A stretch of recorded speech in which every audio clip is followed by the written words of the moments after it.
Nosotros vemos como también la familia terrenal de Jesús fue una familia compuesta por su madre, por su padre terrenal y tuvo hermanos. Y yo compartí esto y vimos un poquito la actitud de su familia que tenía con Jesús, la actitud de sus hermanos con Jesús, que ellos no creían, a un principio no creían en Jesús pues como el enviado de Dios o el Mesías, pero posteriormente ellos, hermanos, se convirtieron también al Señor.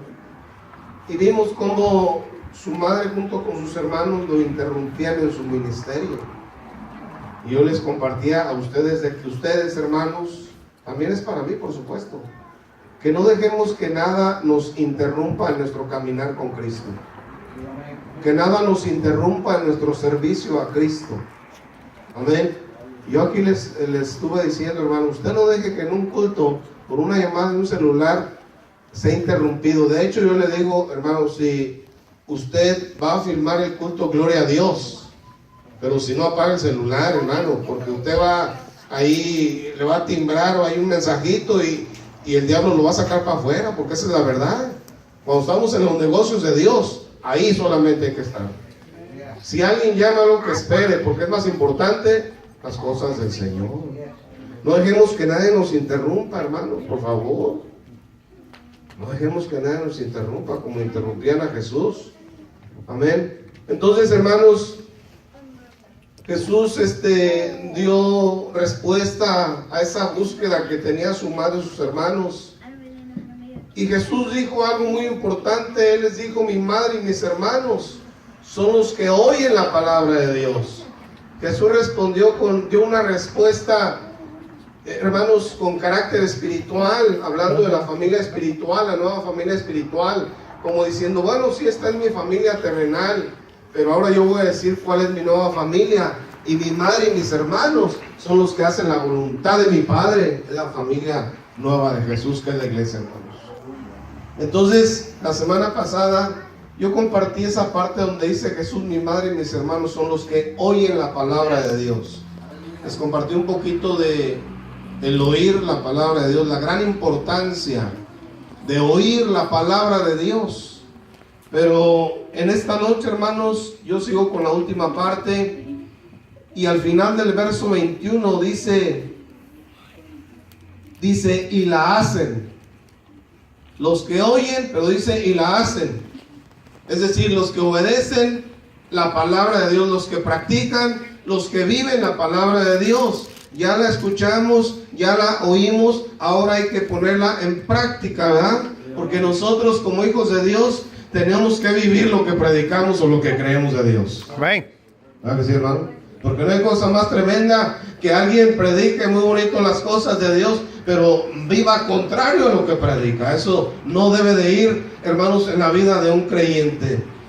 Eso no tiene que ir con la vida de un verdadero cristiano. Un cristiano, hermanos, lo que habla de la palabra, lo que ha creído en la palabra, tiene que vivirlo, tiene que creerlo y vivirlo y ponerlo por obra cada día, para que entonces podamos agradar a nuestro Cristo en la gloria. Amén, hermanos.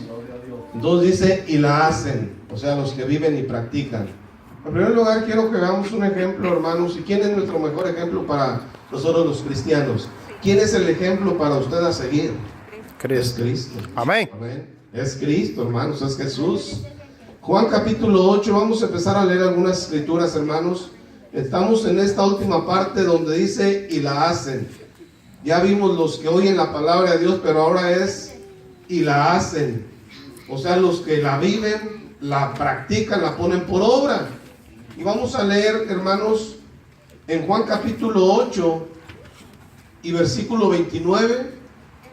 Ahí tenemos a nuestro ejemplo de cada creyente. El ejemplo a seguir es Jesús. Amén. Es Jesús. Y dice aquí Juan capítulo 8, verso 29. Aquí Jesús está hablando con los judíos, hermanos. Con algunos discípulos están escuchando las enseñanzas de Jesús. Pero aquí donde dice este versículo número 29, fíjense lo que dice Jesús. Juan capítulo 8, verso 29. Dice, porque el que me envió conmigo está. No me ha dejado solo el Padre, porque yo hago siempre lo que le agrada. ¿Se dan cuenta, hermanos? Jesús dice, yo hago siempre lo que le agrada. Y de esto se trata, hermanos, cuando dice Jesús, el que oye la palabra y la hace. Y la hace. Jesús dice, yo hago siempre lo que le agrada a mi Padre. Hermanos, ahí es donde nosotros a veces encontramos algún tipo de problema. Con el hacer, el llevar a la práctica, el obedecer, el vivir la palabra de Dios que hemos aprendido. Ahí en la práctica, ahí a veces nosotros fallamos, hermanos. Hebreos 10:25 dice, no dejando de congregarnos, ya ahí es una ordenanza de Dios. Pero a muchos creyentes les cuesta congregarse. Entonces no hacen. Han oído y saben lo que dice Dios con respecto a congregarse, pero les causa mucho problema ir a todos los cultos de sus iglesias, y casi algunos de ellos casi no van. Les cuesta congregarse. ¿Por qué? Porque llevar a la práctica lo que ya sabe, lo que ha oído, a veces no le resulta fácil. Entonces ahí es donde nosotros muchas veces, hermanos, tropezamos. Ahí es donde nosotros nos atoramos.